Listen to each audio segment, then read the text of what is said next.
माननीय supreme court ने दोनों पक्षों को सुना है। अपोजिट साइड का यह कहना था कि जो देश भर में करीब 18 ऐसे स्थान हैं जहां सर्वे का ऑर्डर हुआ है उसको रोक दिया जाए। हमने कहा है कि इसको रोकना नहीं चाहिए क्योंकि ये place of worship act religious character की बात करता है और रिलीजियस कैरेक्टर देख के पता नहीं चल सकता। जैसे मुझे कोई देख के नहीं बता सकता कि मैं वकील हूं कि डॉक्टर हूं कि इंजीनियर हूं, उसके लिए सर्वे करना पड़ेगा। मुझे कोई ये नहीं देख के बता सकता कि मैं हिंदू हूं कि जैन हूं कि बौद्ध हूं कि सिख हूं या ईसाई हूं, उसके लिए भी सर्वे करना पड़ेगा। वैसे ही कोई ढांचा देख के नहीं बता सकता कि वो मंदिर है कि मस्जिद है, इसके लिए सर्वे करना जरूरी है। दूसरा, हमने ये भी कहा है चूंकि जिन 18 स्थानों पे सर्वे का ऑर्डर हुआ है उसके पक्षकार सुप्रीम कोर्ट में नहीं आए हैं, इसलिए माननीय सुप्रीम कोर्ट को स्टे नहीं करना चाहिए।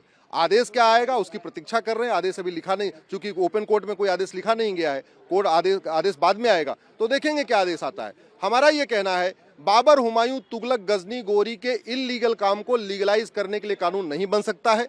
कोर्ट का दरवाजा बंद नहीं हो सकता है।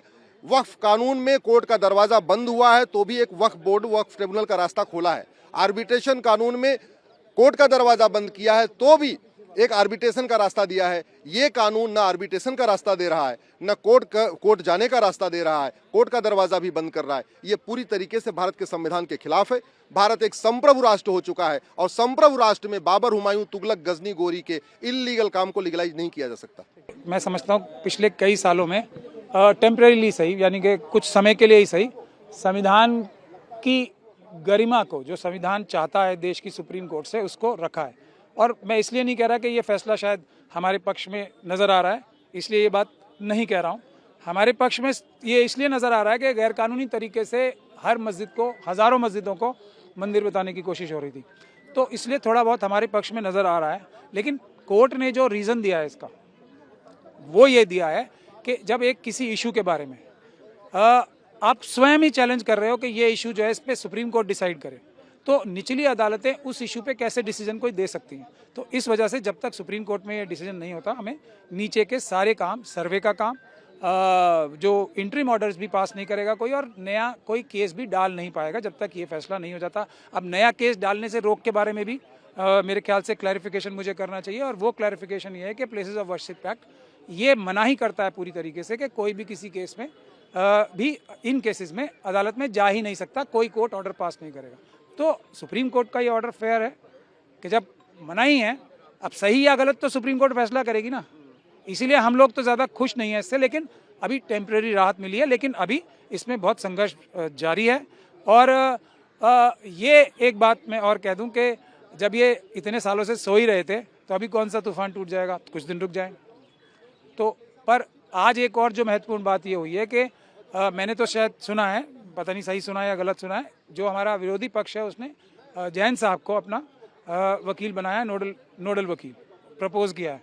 तो एक बात तो तय हो गई कि जैन साहब जो हैं उस पक्ष के सबसे धुरंधर वकील हैं, एक बात तो ये तय हो गई।